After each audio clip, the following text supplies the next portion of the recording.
Well, Donald Trump is America's survivor, making the entrance of all entrances at the Republican convention in his first appearance since surviving an assassination attempt.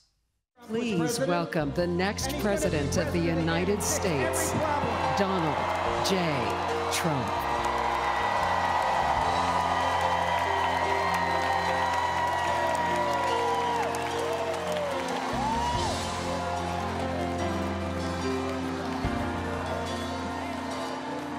If tomorrow all the things were gone, I'd work for all my life, and at least I know I'm free.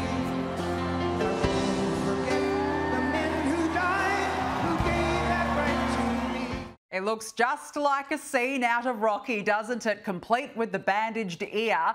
And listen to the crowd roar. Trump is now America's survivor. Now, someone who was in the crowd at the time was Sky News host Caroline Di Russo, who had a front row seat at the Republican convention. Caroline, thank you so much for joining us. What was it like being there? Describe the atmosphere to us. Well, it's actually been really interesting. I've been there all day, and even from very early on in the day when things were just warming up, you could really see that there was only one show in town. It was just so completely disciplined all day. It was all about Donald Trump. It was all about, obviously, him surviving the assassination attempt on the weekend. The delegates gave their votes earlier in the day for the nomination. Then, obviously, we had the announcement of J.D. Vance as the vice president candidate. But what was just so interesting was it was all about Trump. Everyone has been energised all day. There has just been so much enthusiasm, and Americans are enthusiastic anyway. But the man arrives, and the crowd just almost didn't know what to do with themselves. All day they have been Donald Trump and God bless America. Absolutely. And have a look at this vision here of when Trump came in at the crowds. This is what happened.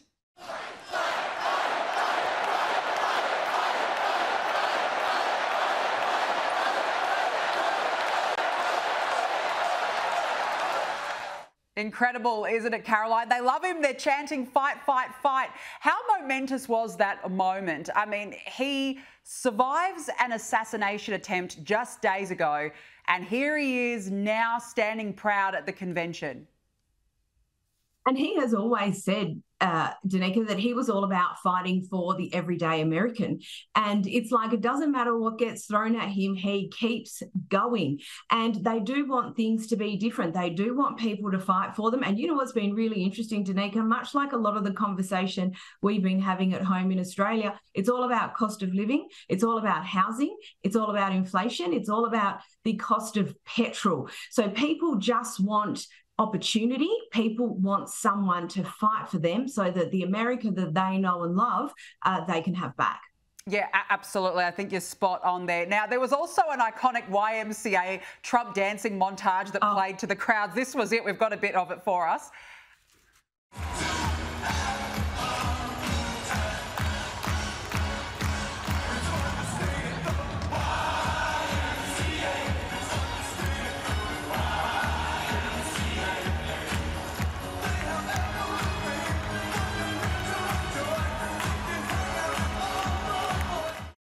Caroline, did you dance and clap along too to the YMCA?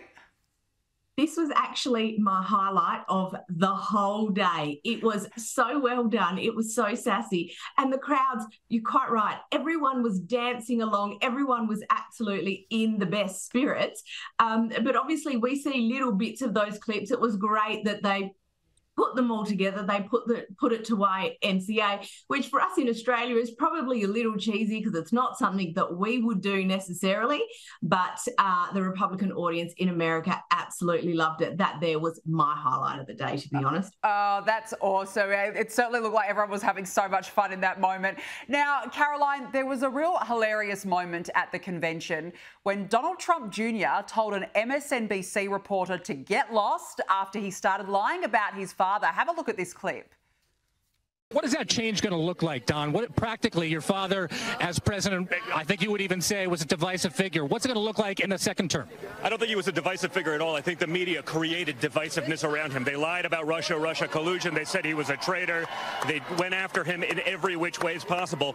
If the media actually starts being an honest broker, talking about the things that he did, the prosperity he brought, the peace deals that he signed around the world, rather than the disaster that we're living right now, I think you'd do everyone in the country a big favor. I know immigration's important to him. I covered the family separation crisis closely. Will we continue to see policies like separating 5,000 children deliberately from their parents? You mean the Obama administration?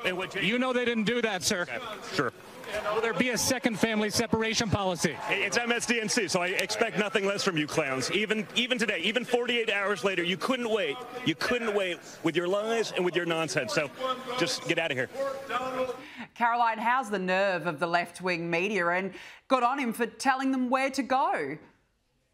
And it knows no bounds. This is the exact same media that has been running a protection racket for the president for the last 2 years, as you and I and many others have seen him absolutely slip over that period of time. And then all of a sudden, after that debate, they are all immediately shocked that the president is looking a little old and a little frail and might not quite be up to it. That is exactly the same media that Trump Jr. was talking to there. So, look, there is a massive ass-covering exercise going on in the mainstream media at the US, it feels like, at the moment.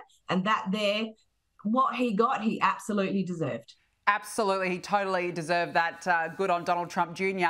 Now, speaking of Eric Trump, he has described the attempted assassination of his father as scary as hell in an exclusive interview with Sky News Washington correspondent Annalise Nielsen at that convention. Just quickly, how's your dad doing? He's doing well. He's doing well. Scary as hell. That should not happen. You know, we all saw his life literally flash before our eyes, and it was far too close. It should never have happened, but he's a remarkable fighter. He's got tremendous spirit, and we're going to win this. Make no mistake. Yeah, Caroline, that gives us a bit of a glimpse of just how terrifying it really was for the whole family. It did look as though security was beefed up at the convention, especially when Donald Trump walked in. Did you notice extra security there? Well, all day. And obviously I've not been to a convention before, so I don't have a previous example to compare it to. But from the very moment that we all arrived today, there was a lot of security, and there was security absolutely everywhere. Obviously, all of our bags got checked on the way in. We all got scanned. They had wands and everything, you know, fences up all around, police, not just Secret Service, but, you know, police from all around the country here at the convention. So there's a huge amount of security at the event, which no doubt there would have been to an extent anyway, but given the events of the weekend, it's totally understandable. And for Eric Trump, you know, we can talk about this person, the president, all we like. He is still someone's father, right? He still has family, and I'm sure for that family, it was an absolutely terrifying moment to think that someone was aiming a gun at your parent. Oh, it's unfathomable to say the least. Caroline Di Russo, great to have you on. Good to hear about your experiences at the convention. Thanks for joining us. Pleasure.